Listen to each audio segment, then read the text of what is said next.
Dictation 100 शब्द प्रति minute start होगा 5 सेकंड बाद।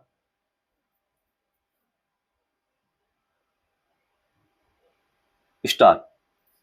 हर वर्ष फरवरी और मार्च का महीना आते ही देश के लाखों घरों में एक अलग सी गंभीरता नजर आती है। पढ़ाई की मेज पर किताबों का ढेर बढ़ जाता है। दीवारों पर चिपके परीक्षा कार्यक्रम घर की दिनचर्या तय करने लगते हैं और बातचीत का केंद्र एक ही विषय रह जाता है। बोर्ड परीक्षा 10वीं और 12वीं की ये परीक्षाएं हर साल आती हैं, लेकिन इनके साथ जुड़ा तनाव और सामाजिक दबाव भी लगभग उतनी ही नियमितता से लौटता है। दरअसल यह सिर्फ विद्यार्थियों की परीक्षा नहीं होती, यह परिवारों, विद्यालयों और पूरे सामाजिक परिवेश की मानसिकता की भी परीक्षा होती है। हमारी शिक्षा संस्कृति में बोर्ड परीक्षाओं को एक निर्णायक मोड़ की तरह देखने की परंपरा रही है। परिणाम आते ही फीसद के आधार पर बच्चों की क्षमता और पहचान तय कर दी जाती है। कुछ अंक ऊपर नीचे होते ही किसी को मेधावी, किसी को औसत और किसी को कमजोर मान लिया जाता है।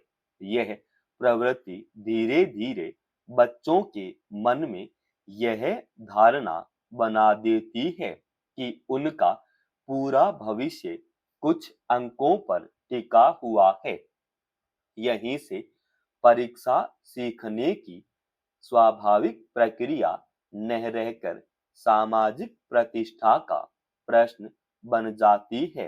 किशोरावस्था का समय अपने आप में संवेदनशील होता है।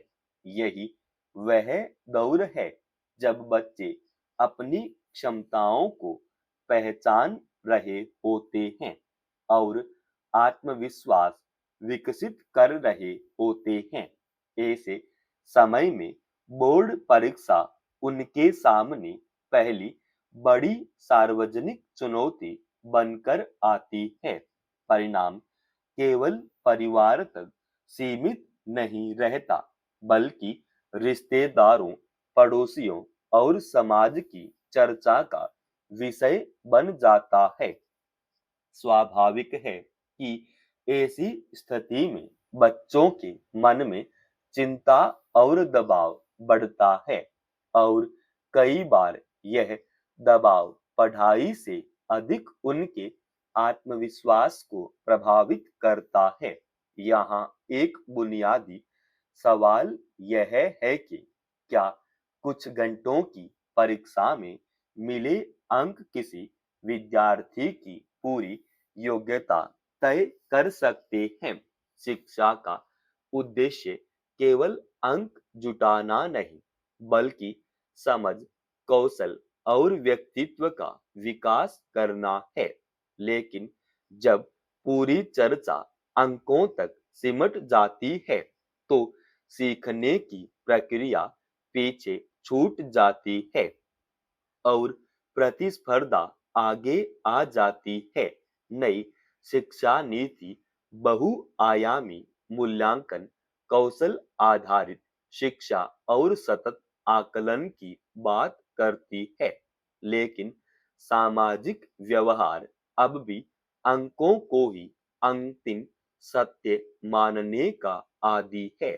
यह विरोधाभास ही परीक्षा के आसपास अनावश्यक दबाव पैदा करता है। परीक्षा के समय बच्चों पर इस दबाव का असर साफ दिखाई देता है। उनकी नींद कम हो जाती है, दिनचर्या असंतुलित हो जाती है और आत्मविश्वास की जगह चिंता ले लेती है। कई बार मेहनती छात्र भी परीक्षा कक्ष में अपने ही डर से हार जाते हैं। इस डर से किसी बच्चे का आत्महत्या कर लेना बेहद त्रासद है। यह स्थिति बताती है कि समस्या पढ़ाई की कमी नहीं बल्कि दबाव की अधिकता है। जब मन आशंकाओं से भरा होता है तो याद की हुई बातें भी स्पष्ट नहीं रह पाती। इसीलिए तैयारी का अर्थ केवल पाठ्यक्रम पूरा करना नहीं बल्कि मानसिक संतुलन बनाए रखना भी है। परीक्षा की दृष्टि से ऐसे समय में बच्चों के लिए संतुलित तैयारी सबसे जरूरी होती है।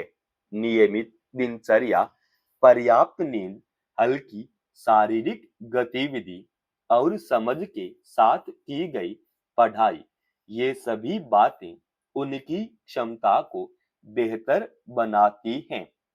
बिना रुके घंटों हमेशा बेहतर परिणाम नहीं देता बल्कि असंतुलित और समझ पर आधारित तैयारी ही आत्मविश्वास पैदा करती है।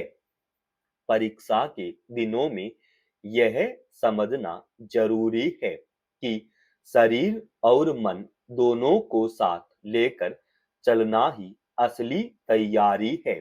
परीक्षा के नजदीक आने पर दबाव में आकर की गई पढ़ाई के नतीजे ज्यादा ठोस और सार्थक नहीं निकलते।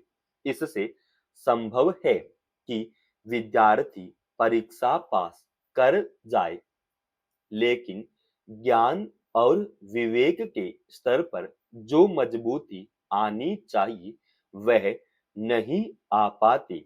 इस दौर में अभिभावकों की भूमिका अत्यंत महत्वपूर्ण हो जाती है।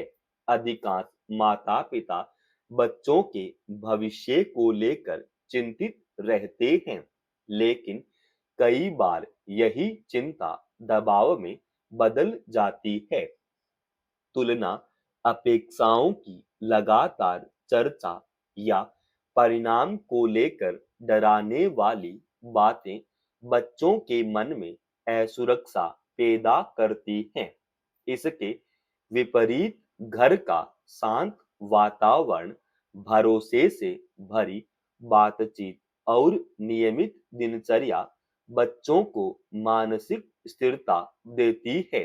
जब बच्चे यह महसूस करते हैं कि उनका मूल्य केवल अंकों से नहीं तय होगा तो वे अधिक सहज होकर अपनी तैयारी पर ध्यान दे पाते हैं।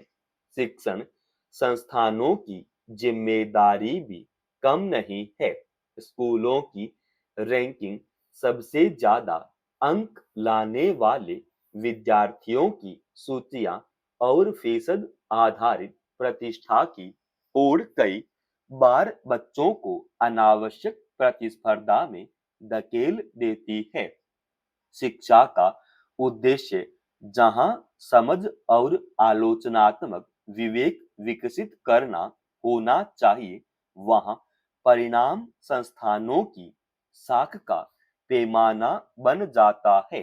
अगर विद्यालय परीक्षा को सीखने की प्रक्रिया का हिस्सा मानकर चले और काउंसलिंग, संवाद तथा समय प्रबंधन पर ध्यान दें तो दबाव काफी हद तक कम किया जा सकता है। ऐसे समय में शिक्षक केवल विषय पढ़ाने वाले व्यक्ति नहीं रहते बल्कि विद्यार्थियों के मार्गदर्शक बन जाते हैं। एक शिक्षक का संतुलित व्यवहार परीक्षा से पहले दिए गए मार्गदर्शक बन जाते हैं। एक शिक्षक का संतुलित व्यवहार परीक्षा से पहले दिए गए व्यवहारिक सुझाव या एक भरोसा दिलाने वाला वाक्य, ये सब बच्चों के मनोबल को मजबूत करते हैं। कई विद्यार्थियों के लिए शिक्षक की एक सकारात्मक टिप्पणी ही परीक्षा के दबाव के बीच सहारा बन जाती है। समाप्त। दोस्तों, रोजाना ऐसी एडवांस डिक्टेशन के लिए चैनल को आप अभी सब्सक्राइब कीजिएगा और आज के इस डिक्टेशन का पीडीएफ फाइल हमने हमारे Telegram channel study with HV Swami पर डाल दिया है, जिसका लिंक इसी वीडियो के डिस्क्रिप्शन में डाल रखा है।